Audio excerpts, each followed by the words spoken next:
Welcome everybody to Hot Henrietta's Hot Seat, where the vibes are sizzling and everything is hot in the room, okay? And here's where we have real conversations. We don't hold back. You can say whatever you want. There's no censorship, and you can spill the tea with confidence. How about that? And speaking about spilling the tea with confidence, since we're wrapping up National Women's Month, National History Women's Month, I have a beautiful, prominent young lady in the house, which I would wish she would run for office, but of course she's got other plans. So, but if I can convince her, I will. Please welcome to Hot Henrietta's Hot Seat, Miss Connie Gonzalez, our big Chief Strategy Officer at Brooks City Base. Hello, darling. Thank you so much for having me. Wow, my I am honored. goodness. I have heard so much about you. You are just shaking and moving things around and developing San Antonio, especially the southeast side. Now, I was born and raised on the southeast side. You remember those days. Your mom used to come over all the time. By the way, I know her mother. You know me for a little while, I know right? Connie for ages since she was a baby in diapers. In fact, I am her godmother, but we weren't supposed to say that. Okay, shh, that's our hot seat secret. But I watched her grow up, and she would always watch me, and your mom would always bring you to the remotes that we had on the radio, and you were just all full of laughs and just you had this gleam and light in your eyes, and I would see it, and you were just like a little glow, like a little light bright everywhere. And to see you grow up and become this prominent young woman, a leader in the community, and you've done so many things in your life. I remember you really liked what I did, and you decided to go into journalism. So you were an anchor for a little bit. Tell us a little bit about that. What made you become an anchor in TV, besides me? I was, and I think we can truly attribute me witnessing you as the Hot Henrietta. Yeah. And I think it's okay to talk about you being my madrina. What says San Antonio more so than how small we are and how close the relationships are? And so when I do still tell people that, they're like, oh my goodness. Yeah. And if I do introduce you to folks, they're still starstruck by your incredible career. And so I do want to congratulate you on that career. Oh, don't make me cry. Thank you for being a role model growing up.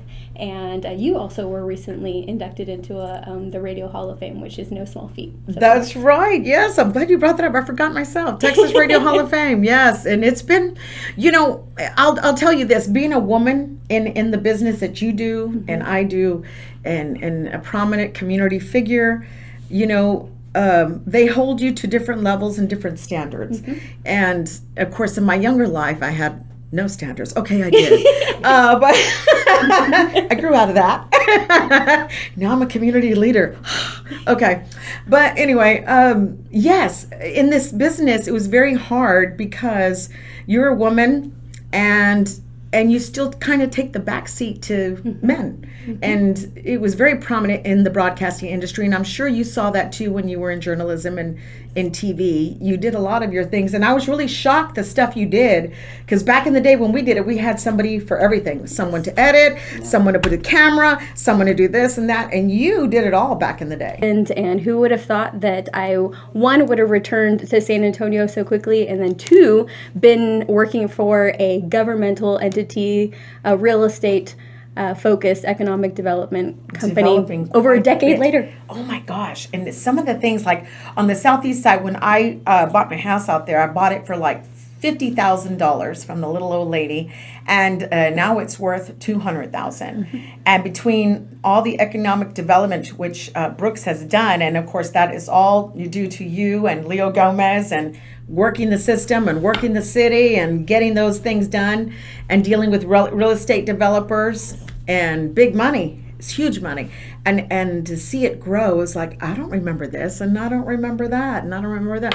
Yeah, and it's amazing. Tell me some of the things, because I have a lot of family still on the southeast side. It's so close to downtown. Tell me some of the things that's going on right now, new developments that you're working on. Sure. So celebrated 10 years at Brooks in November. 10 years! 10 years. I tell my boss that you multiply that by 7 in millennial years, like dog years. And so been there for 7 decades, it feels like. No, it's been really fun. We are close to $2 billion with a B dollars in investment. Wow. Since our team has been focused on our overall mission and vision of redeveloping what was an Air Force base. And I will say the success that we've had over the past 12, 13 years, which I attribute directly to our CEO's tenure, Leo Gomez. I'll say because we have a team day in and day out coming to that 1,300 plus acres. Now we're 1,600. We're growing. Wow. Coming in and day out, focus on one mission, one vision, and that's for regional prosperity, providing development on what was a base to uplift the surrounding community. And that's how we define success. Are the businesses that we're attracting, the parks, the hotels, the schools, is all of that uplifting people's lives. You say parks. Ooh. Tell me about parks. Are we allowed to talk about that? Which park? I don't know. What park is cooking over there? The Green Line. The Green Line is the park that I'm referring to. Okay. Yes, and that is a very beautiful park close to Mission Trails Hospital. Yes. It connects to the river, 43 acres. It used to be the 9-hole golf course when it was a base. Mm-hmm. And so 43 acres connects to the trail all along the Mission Reach, the San Antonio River. And actually, it's going to be the place where we host our upcoming Fiesta event, but I don't want to get ahead. Oh no, that's okay. I was just picking your brain because I thought maybe she's bringing a theme park. What else are you bringing? Because one day we hope to have entertainment. That is something that we need, something for the family to do, something that you do after our 8 to 5, aside from the green space and the restaurants and bars. But quite a bit has happened in that decade. I remember when we only had a handful of businesses. I know. Thank you for bringing BJ's, and Tomatillos is now there. They have, what's the other? Las Glorias for their margaritas. Yes, La Gloria. So we want more small, local San Antonio. We want San Antonio presence at Brooks. And so what makes us unique? Because if it's all said and done and we only have chains, we're not going to be a destination. Right. And so anyone looking for space as far as, San Antonio, eateries, bars, small businesses, whatever it may be, that's what we need to add. And that's one of our focuses moving forward. Oh, wonderful. Now I'm going to pick your brain. Okay. You ready? Little hot seat question for her. Let's see if you can answer. Marvel. How is Marvel going to affect that area of town, it being so close to downtown? And will you guys be collaborating on some of the things that are going on there? Sure. So I think a perception for San Antonians to realize is that Brooks is the southern gateway to San Antonio. If you're coming from the Valley, Corpus, and coming into San Antonio, the first bit of the city that you see is Brooks and all the development that's occurring there. And so, and we're also only 10 minutes south of downtown. I know us San Antonians tend to stay in our bubble.